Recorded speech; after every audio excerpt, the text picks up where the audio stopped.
one of the reasons that we define the mind as a thought generator is to separate it from awareness. Awareness is such a powerful part of mindfulness, and as all of us know, when we bring awareness to our experience, the nature of the experience changes. We find that little bit of space. We move into observer role just a little bit, and that begins to give us a sense of choice, as opposed to being overwhelmed. So for instance, on Monday, when we talked about what mind is and we described it as a thought generator, we then looked at that research that shows that a wandering mind is an unhappy mind, that we're happier when we're focused, when we are giving our minds something to do that's specific, as opposed to they're just being in random thought generating mode. Now, mindfulness is about this entire experience of combining awareness of what's happening in our lives, of our thoughts, our emotions, our external experiences, bringing awareness to all of that. And when we meditate, that's the key to what we're doing, is invoking our capacity for awareness, one of those 5 characteristics of our enoughness, so that we create this space where we can choose. We're in this observer role. So another way to think about mind is as the great interpreter of life's experiences. It helps us navigate all the experiences that we take in through the 5 traditional senses, sight, sound, etc., and the cognitive processing experience, the mental ability to take in life's experiences. And so we have 6 senses through which we take in life's experiences, and the mind functions in ways that helps us interpret all of those experiences. It translates them. It translates them into thoughts and words, which gives us a medium to work with and internally, and also enables communication with other people. So if I say the word green, we all have a reasonable idea of what that means, even though Kay and I have argued for years about where the line is between blue and green. She just sees it a little bit differently. So we have those distinctions that come into play, but still we have the ability with the mind to process to create thoughts and words to go with our experiences. So the mind translates those experiences into thoughts and words. The mind also organizes. It brings order and structure so that we're not living in randomness all the time. I think that would feel way too chaotic. Our minds bring some sense of order to what's happening. They create structures. You all know that I'm a big fan of structures. I keep generating them all the time for you. And for some of you, that is, I'm sure, very appealing. And for others, you think, uh-oh, there he goes again. I don't need another one of these. So we're all a little different in that sense. But the mind can bring some structure to all of these experiences that we're taking in. And then it contextualizes them. It gives us some perspective. Part of what we do as human beings is that we develop these perceptions. So when I look over here at this image of Ike and I see the t-shirt he's wearing, I instantly know that that's some kind of green. That's perception. I know that Linda's wearing some version of pink, etc. If we didn't have those perceptions, we didn't have this contextualizing, we would spend every day learning life all over again. So the mind is really useful in these kinds of ways. And what we learned on Monday is that when we are putting it to use with some focus, with some intention, then we have a very different experience than if we just allow it to go random.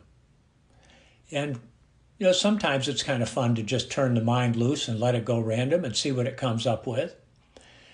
But for whatever reason, last night I woke up at 1:30, and when I'm half asleep, my mindfulness skills dwindle to nothing.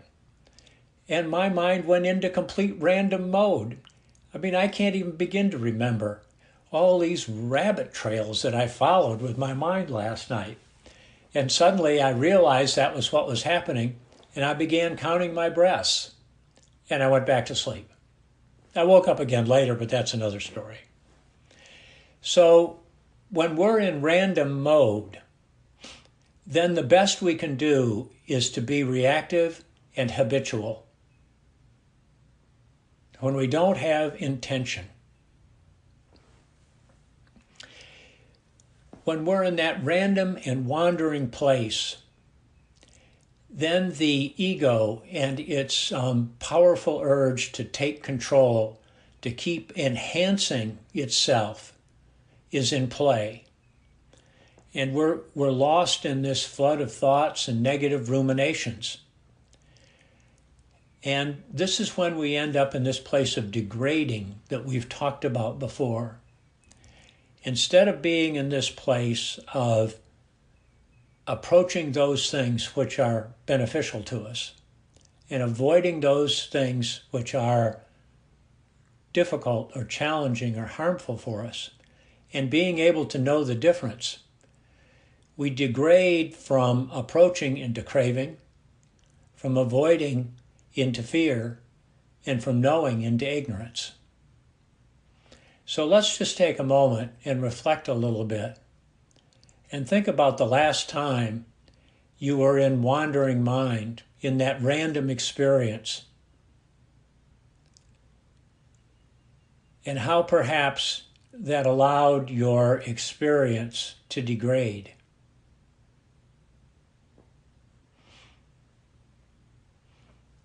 One of you gave a great example of this the other day in our conversation. It happens to all of us.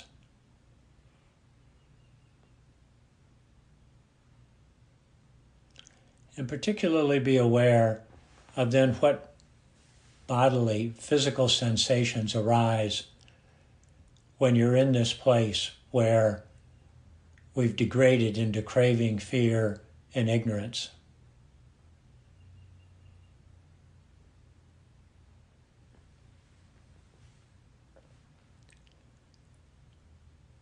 And of course, the alternative is that when we're intentional and when we're focused, then we're in this role of being observer, and we can go deeper into our experience. And we can evolve. And when we evolve, then that approach turns into aspiration. We act from what's most important. The avoid turns into a broader and deeper understanding of all of our experiences. It's when we come to grips with the 4 C's and the 3 P's. And our ignorance turns into curiosity. And we land in a different place. So take a moment now and recall a recent experience when aspiration, understanding, and curiosity were more in play, and what that felt like.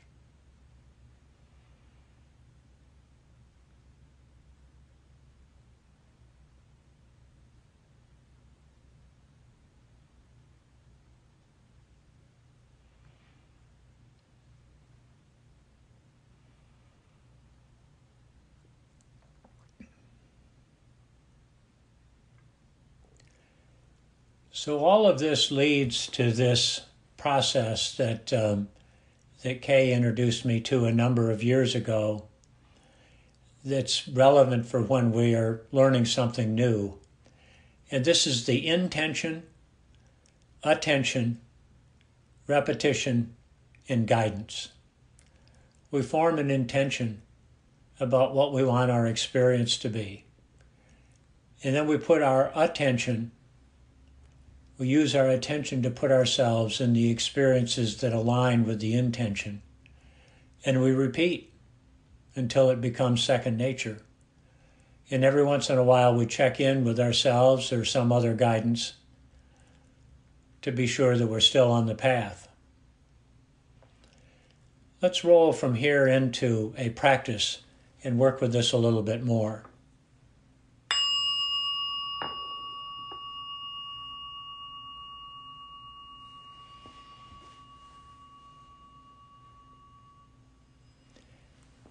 As we're settling in, we might want to take a couple of deep breaths since we've been doing so much cognitive work, letting go of that extra energy and tension that comes with cognitive processing.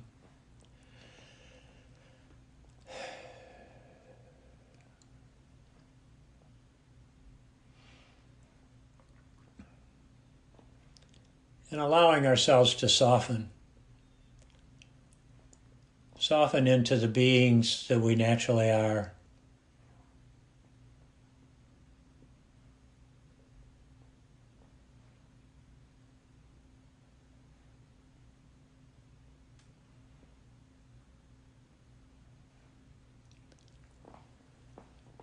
And in a few moments, I'll guide us through a concentration practice, an awareness practice, and a kindness practice.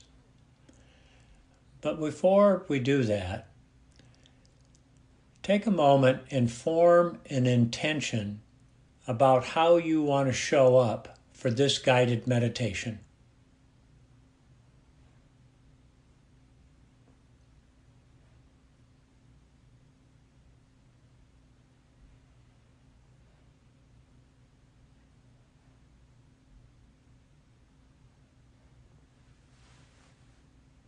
Perhaps saying the intention once or twice to yourself.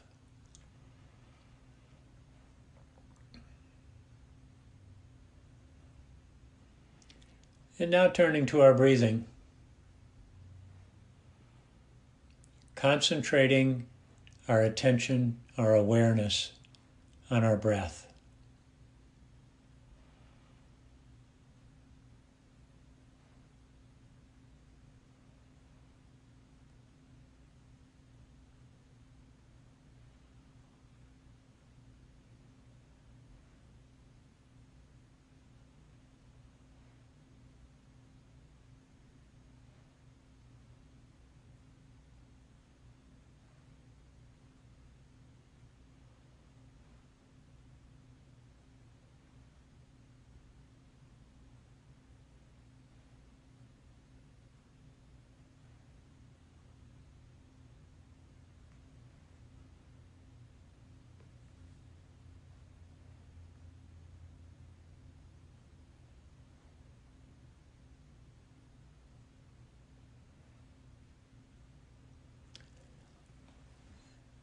And widening our attention to take in what's happening in our bodies.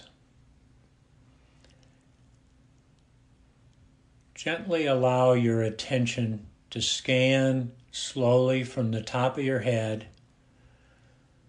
step by step, all the way down to your feet. Simply noticing, without judgment, observing what's present, what sensations are present in your body in each location.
And now we'll do a bit of a kindness practice.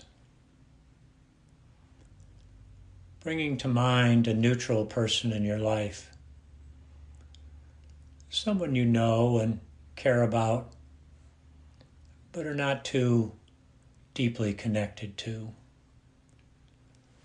And bringing an image of that person right front and center.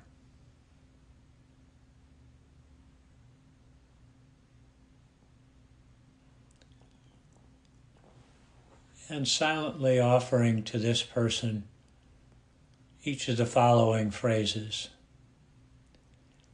May you feel safe and free from harm.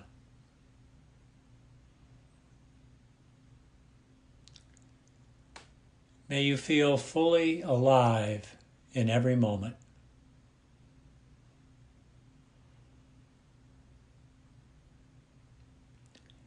May you feel well in body and spirit.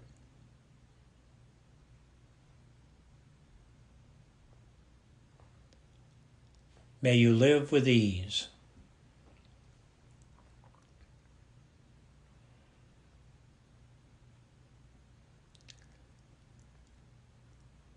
And now shifting your attention to yourself, just bringing an image of yourself into your awareness.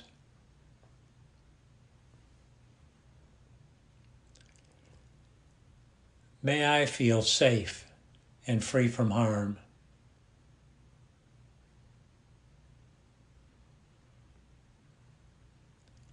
May I feel fully alive in every moment.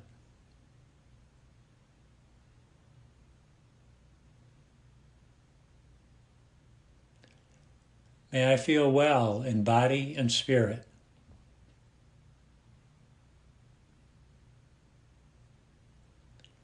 May I live with ease.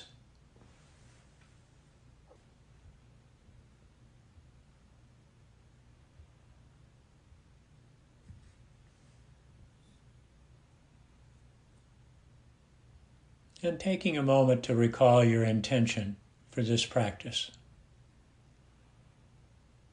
without judgment.